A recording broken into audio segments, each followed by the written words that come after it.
Hello, love.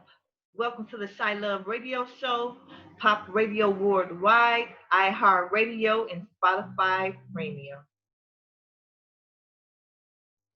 Hosted by your girl, Melanie Hogan. My friends call me Mel. The Shy Love Radio Show is sponsored by Shy Love LLC.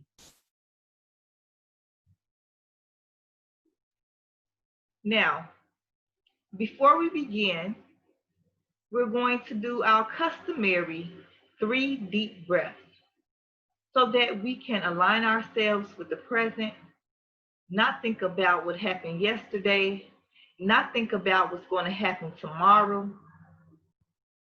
You're going to inhale, hold for 3 seconds, and exhale. Let's do this 3 times. 1,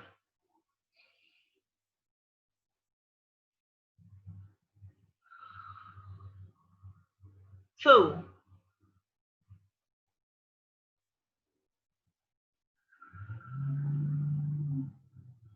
3.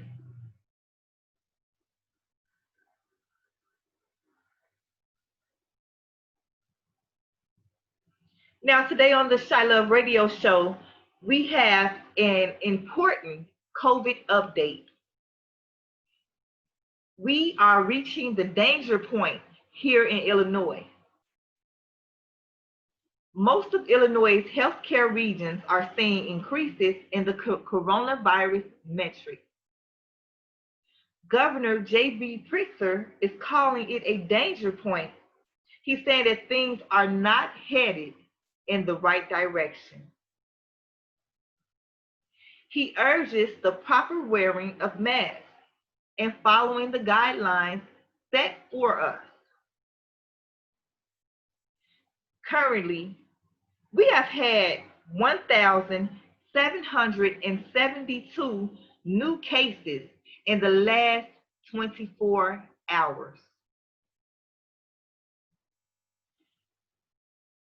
This is the highest daily total of the month of July.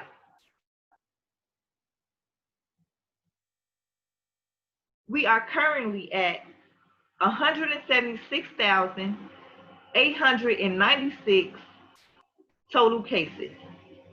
We've had an additional 18 deaths, which brings the death total to 7,478.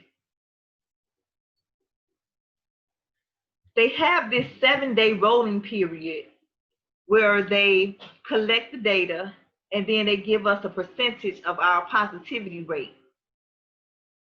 And so far it's at 3.8%.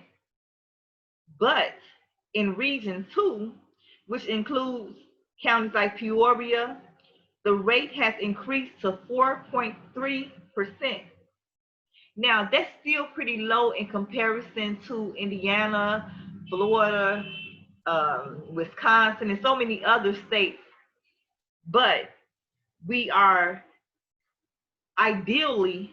supposed to be decreasing in the positivity rate.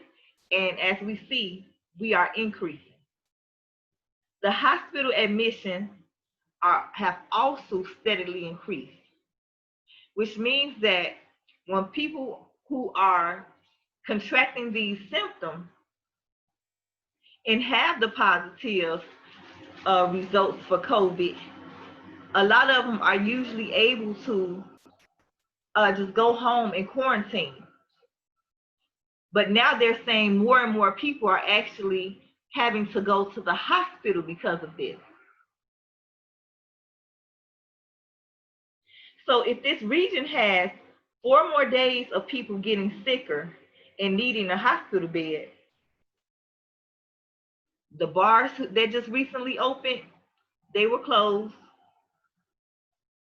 The restaurants where we having all this wonderful service and being able to get out and spend some quality time or have some me time, we would start to see a reduction in the services at these restaurants. The capacity limits will start to decrease and other like daily activities. Much of the increase in these cases are tied to the 29 and under population. We here at the Shy Love Radio Show, Pop Radio Worldwide, iHeartRadio, and Spotify Premium have been discussing the uptick in the positive coronavirus cases between the ages of 18 and 29. They're also crediting this increase to large social gatherings and households spread from family member to family member.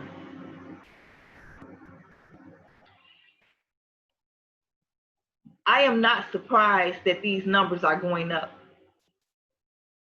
You know, as we said before, when they originally started testing, their testing resources were limited. But now they have far more resources and the ability to do far more tests than they were before. So of course, it is ideal that the numbers would increase because now they're able to test more people. Initially, the elders and those with underlying medical issues were at the highest risk for catching corona. Those within the 18 through 29 age group were more so instructed to be careful in their dealings and stuff outside so as not to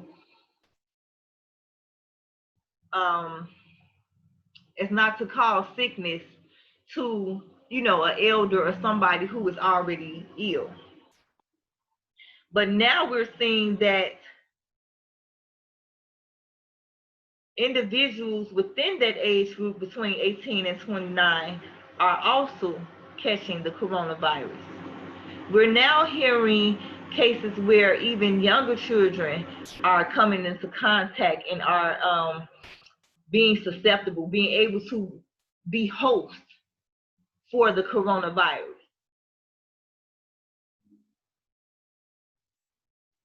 So I'm not surprised at all that these numbers are going up. The large social gatherings, ever since this began, we have been constantly seeing footage or either knowing of people or maybe engaging on a personal note in family social gatherings. 2020, a lot of people graduated this year, prom, and you know, a lot of seniors missed out on those special moments. So a lot of families put their own events together to help to celebrate those moments for their children. Senior year is a very, you know, important year for a lot of people because it's the end of one journey and the beginning of a journey into adulthood for those who are graduating. So there has been a lot of social gatherings, and not even just for celebratory events. You know, people just coming together. They're partying. You know, we had an incident on the west side where it was a ridiculous amount of people who were caught on tape. You know, it was barely any moving space within the house that they were in. So it was really filled to its capacity. We didn't see any masks. I didn't see any bottles of hand sanitizer. You know, it was too packed for the 6 feet of social distancing. And I recall reading the article, and they interviewed one of the young ladies who was there. And she said, if I didn't have COVID before coming here, I probably got it now. But she said it in a joking manner. So how many people who probably didn't have it now have it and realize that this is not a game? How many people went home around their elderly parents or grandparents And then within a week of them attending a party or some type of large gathering, family members started to get sick.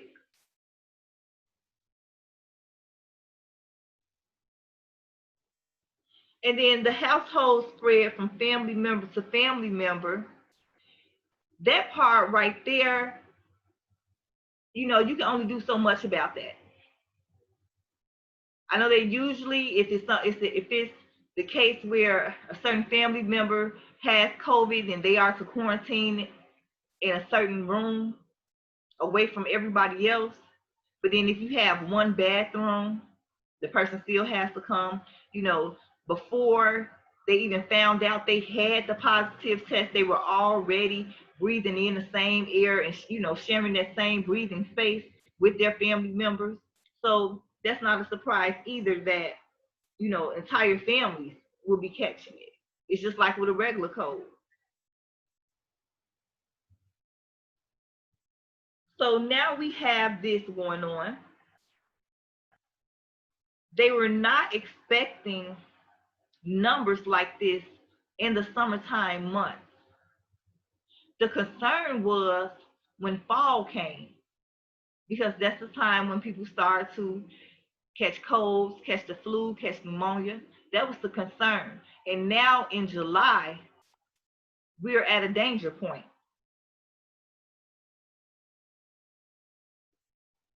So the state will be restricting youth and adult recreational organized sports, including school-based sports beginning August 15th. Why? Because the virus remains dangerous. And also, with those active sports, it is not really healthy to engage in such active behavior with the mask on your face. I've heard of some people actually falling out behind that. So now they're restricting the sport. Now, not the professional or the collegiate, but for right now, the adult recreational and the youth, including the school-based sports. So, you know, where you were signing your child up at the park district, all of that is cut out now. Chicago airport terminals have also been affected by this. Access to both O'Hare and Midway airports are now restricted to ticketed passengers. Those assisting passengers, the employees with their badges, and others with legitimate airport business. So this brought a question to my mind, because I'm like, do people just go to the airport and just hang out? So I didn't know that the airport was even a hangout spot. So that was news to me. So the CDA security and the CPD is setting up a nightly checkpoint at each of the airport CTA stops. So this is only going on at night. They won't be doing the checkpoint during the daytime yet. But when and if they do approach you as a traveler, you must show proof that you are flying that day. So it's like no hanging out at the airport. I did not know that the airport was a hangout spot. Employees must show their badge or their ID. Those assisting passengers will have limited access. So if you're like on disability or pregnant or something, or the bags are just too heavy, and you have somebody who usually, you know, goes through with you to help you set everything up, they will now have limited access. So we see that the corona is constantly affecting the healthcare regions. It's starting restrictions back with the restaurants, with the bars, with the recreational part of life, as far as sports. It's impacting the way that we're going to travel now with the Chicago airport. It has also impacted CPS, and that's the Chicago Public School System. Now, CPS are giving parents a week to determine whether to send their children to school part-time this fall or keep them home with only 1 day of live instruction online. They sent out this message to parents today, revealing an August 7th deadline, explaining that they need the answer by August 7th so that the district will, because the district will need time to plan based on how many families decide to stick with remote learning. A lot of parents are feeling like they still don't have enough information to make the right choice yet, because they're trying to find a balance between their education and the health. And those are two very important categories.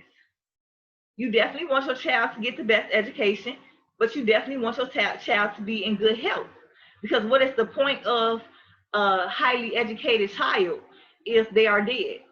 What is the point of a highly educated child if they are sick and can't breathe? And, you know, so you definitely have to, you know, a lot of parents are definitely faced with a hard decision.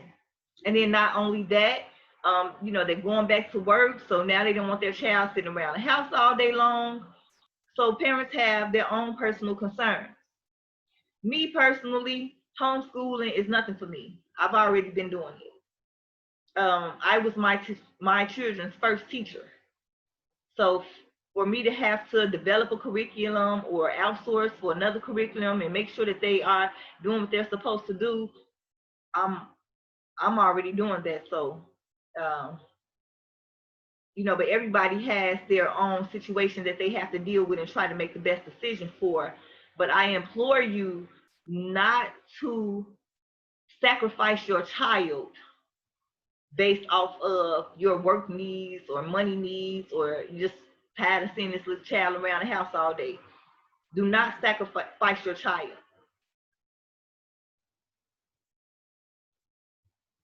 Now, due to the unpredictable nature of the virus, that's why I'm saying do not sacrifice your child. The virus is unpredictable. They're saying that themselves. So if they're not sure, why even gamble? There are some things that you should take a risk on, but my God, your child's health, that should not be a risk. This really shouldn't even be a conversation.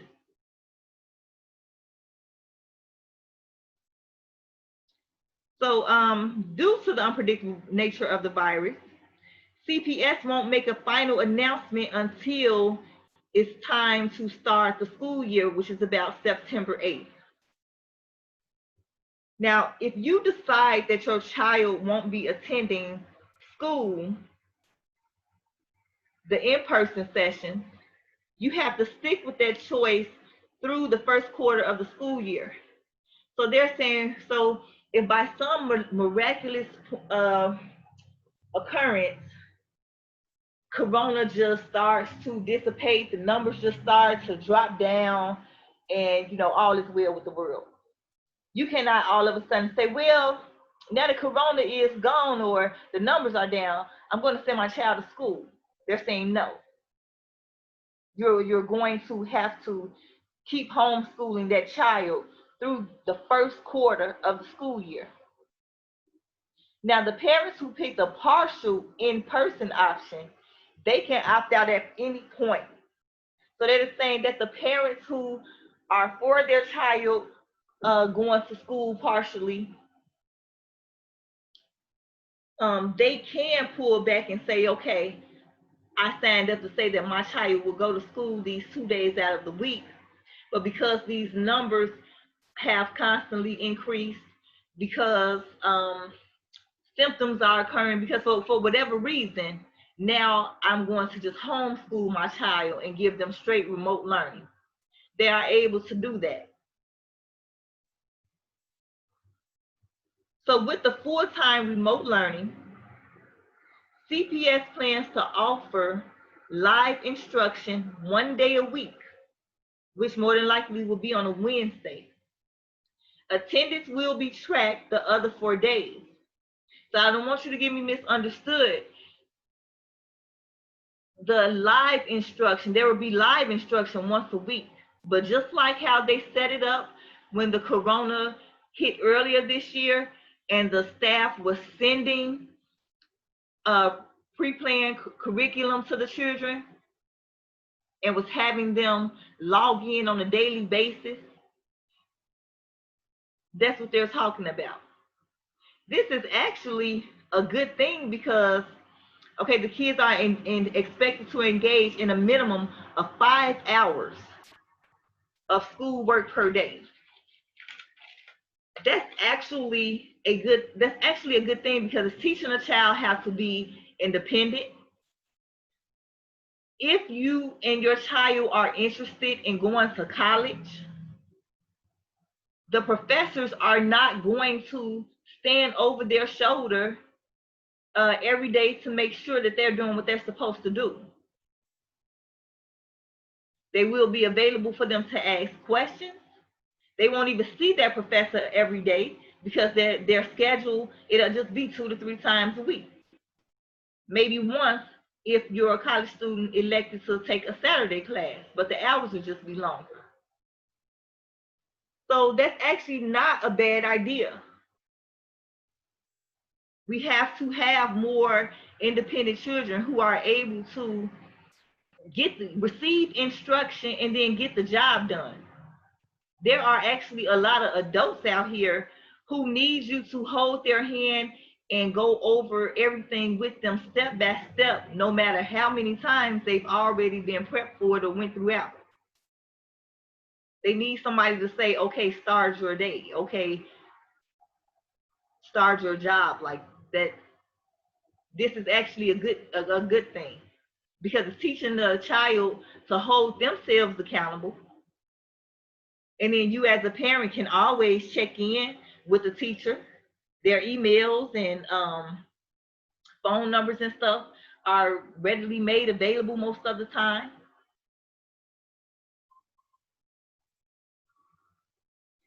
But of course, parents are concerned and they still feel like they need more information. A lot of them are scared to make the wrong decision.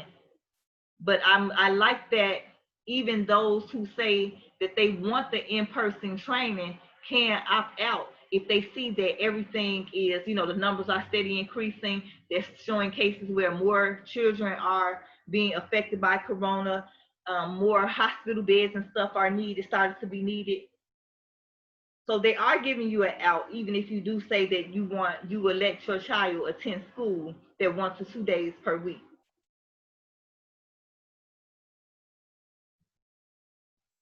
Goodness gracious.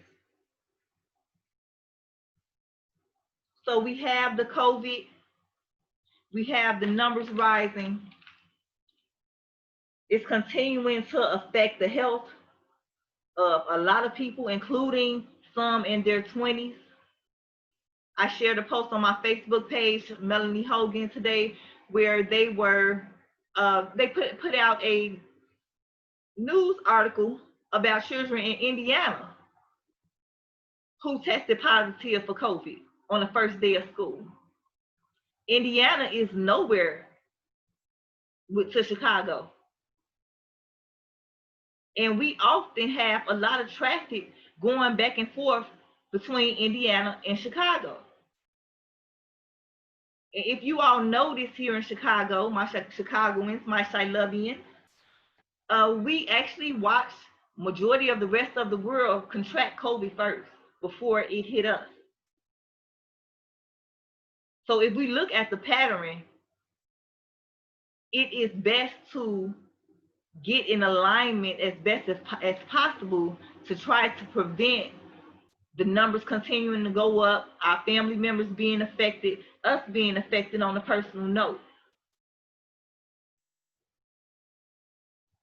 So we have the health part that COVID is our social lives, COVID is impacting. The airports and the traveling. Before you travel, make sure that the place that you're going to is not on the quarantine list. because they are serious about that. We got the school system that COVID has impacted. We have the money and the ability to get certain type of money because jobs and stuff have been closing down and people been losing their jobs and getting paid off, laid off.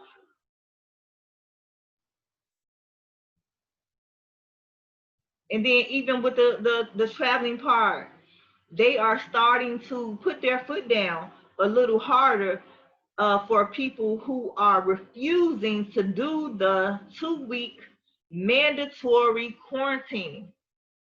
If you travel to one of these hotspots, just chill out for 2 weeks once you come back. You going, you having a great time. I'm glad you're having a great time. You deserve to have a great time. But don't have a great time and then come back here and end somebody else's life. You know, if you want to put yourself in certain positions, that is your choice. But try to be mindful of those that you say that you love. This situation right here is a good test of showing how much you really love somebody, or seeing how much somebody really loves you or supports you or just even cares for you. Because if you know that you're out here and you're down in Florida or Vegas or Wisconsin or wherever any of these states are that are on the quarantine list, you know you wasn't wearing a mask. A lot of times on vacation, a lot of people are drinking and engaging in other self-soothing, fun, eliciting activities. So now you're not even really thinking about the whole mask or sanitizing or 6 feet social distancing guideline. And okay, you made that decision. But then you come back and you're just around family, you're around friends. One young lady came back and went back to work, infected people at the job. You know how hard that is on people? You know how grateful those people must have been to still have their job, to be open for them to come into, and then you go on a vacation and come back and infect those at work, which cut into their money. It's the consideration, people. Consideration of others. The golden rule of treating others like you would want to be treated. You would not want somebody who has exposed themselves to this virus or to anything that could get you sick or to anything that could cause your life to end quicker. You would not want them to come around you and put your life in danger. But there's such a selfishness and a lack of consideration. And that's not for everybody. Because despite everything that's been going on, I've been seeing an increase of love. I've been seeing an increase of consideration. It just varies amongst the group that you're around. But it's not fair for you to go and have a ball and ride it till the wheels fall off and somebody else's wheels then fell off their life. And they were trying to prevent catching the virus. So because of that, they have put an order out for a fine of $100 to $500 per day.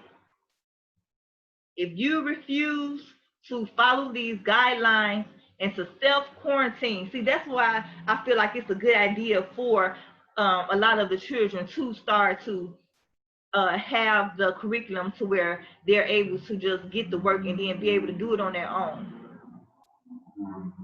Because I do believe we'll have less situations like this where, you know, they're asking you to self-quarantine, but you don't even have discipline enough to do that.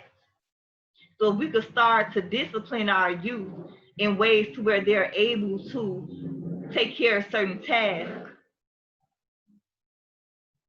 without having to be forced to do it, without having to have someone hold their hand, without thinking that I need somebody over my shoulder to make sure I get something done.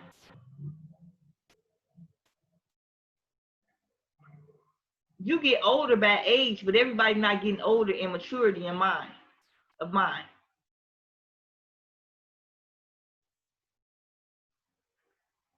As your brain continues to develop,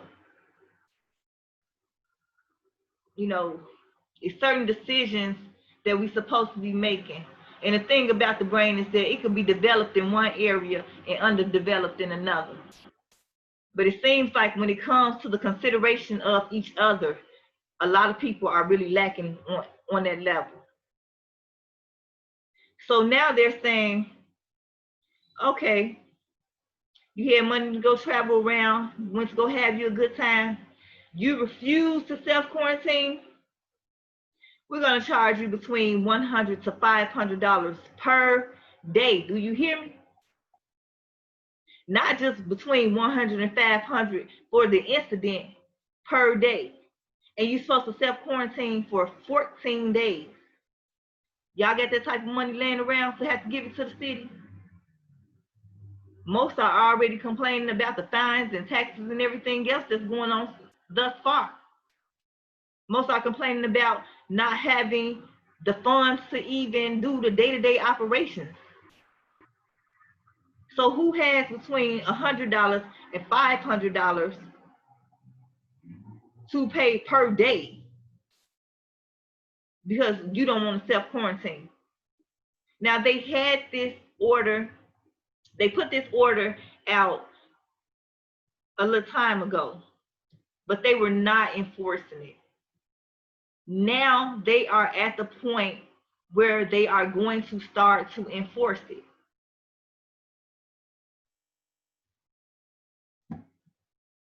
It's just like, when something is going on and you engage in a certain way, and then you have a little merciful soul who try to give you some time, some compassion to understand how this is affecting you.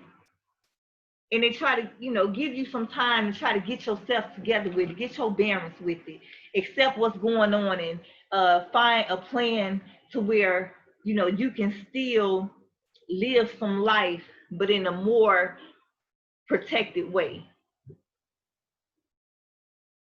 And when you don't do that, now you have people who are in office who now have to essentially spank you, who have to give you a spanking, because this is not just affecting you. Your actions are not just affecting you.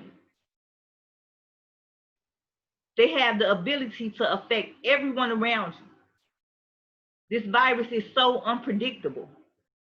Next thing they're going to be saying that the babies is dropping. Because as we see, it's taking this time to hit certain little age groups. And more age groups are included that were not originally included. You can't play with something like that that's so unpredictable. And it's better to be safe than sorry.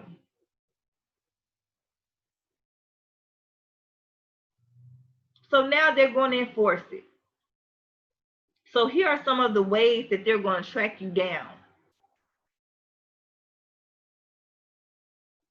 They have these contact tracers out here, right? And this is a system where if somebody has COVID, they are going to alert those, around you, tell you to alert your people. Well, no, they're supposed to actually alert the people around you that you have COVID, that you tested positive, so that you can start to quarantine or get tested and get checked out. So,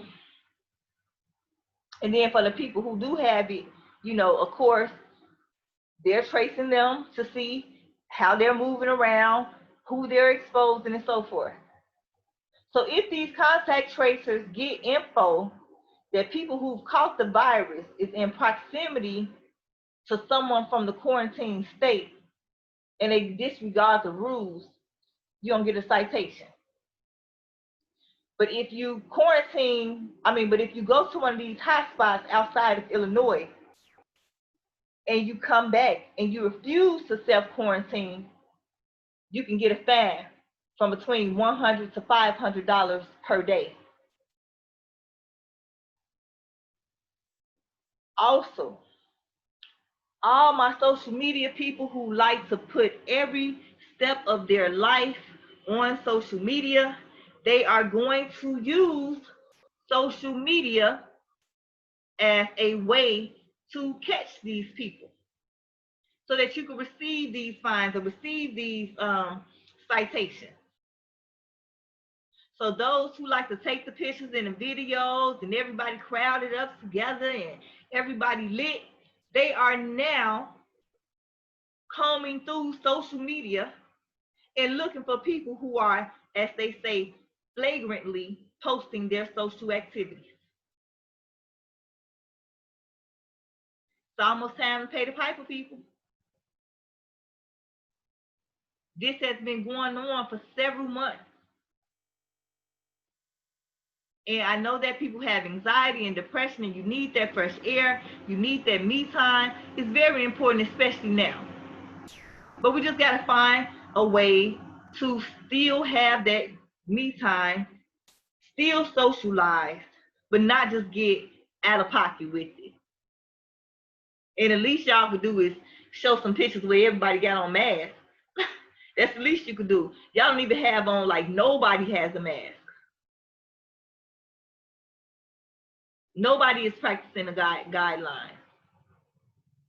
So now for those people who are engaging in that, those flagrant activities, as they say, they are going to track you down and there will be repercussions to pay for it. Why? Because this is coming to a life or death situation. And even for those who can contract the COVID and then are still living, just the fact that they are having to endure those symptoms, it's horrendous. For people who have children and you got the positive you got the positive result, and now you have to stay locked up in a room and you can't even be around your children. You can't be around your men. You can't be around your woman. That's disheartening. And younger kids don't understand. So it's some things that we can prevent. And the least you could do is not post them on social media because you don't know who you're influencing. And they saying, well, so-and-so partying, them and they people still getting it. Ain't nothing gonna happen. We done hear so many people, oh, it's real, it's not real, it's real, it's not real. But we also been noticing that a lot of people who have been saying that it is not real have been dropping dead. And they have been finding out how real it really is. You don't want to be one of those people. Hopefully not. This is a team effort, as I said before. This is a team effort here. We all need each other. We all need to be considerate of the other. Even if you're on some op stuff, don't let the COVID take out your enemy. You want them good and healthy so that you can do it face to face. Or, I don't know, from across 40 blocks. I don't know the way that y'all be getting down sometimes. Either way it go, you said you wanted this person. Don't let COVID take that person out. This is a team effort, people. I want to see you all here next year in an elevated state. We don't all need to be looking like some zombies around here. It is very possible we can do this. All we have to do is just, even if you have to just like make a little checklist or set some alarms on your phone to give you like little reminders of sanitizing your hands after you've been out for so long, or making sure you got your mask on, put it in your purse, leaving it in your car, putting it in your wallet, something. There's something that you could do to help to prevent this. And I'm only speaking to you out of love, because if I didn't care anything about you, I wouldn't care if you was aware or not. I wouldn't urge you to live and to help others live. But I do know that, this causes high levels of stress, anxiety, and depression. So you can text 741-741, or if you would like to speak to someone, you can call the Community Counseling Centers of Chicago at 773-365-7277. We love you here at the Shy Love Radio Show. I hope you all enjoyed the show. I'll talk to you soon.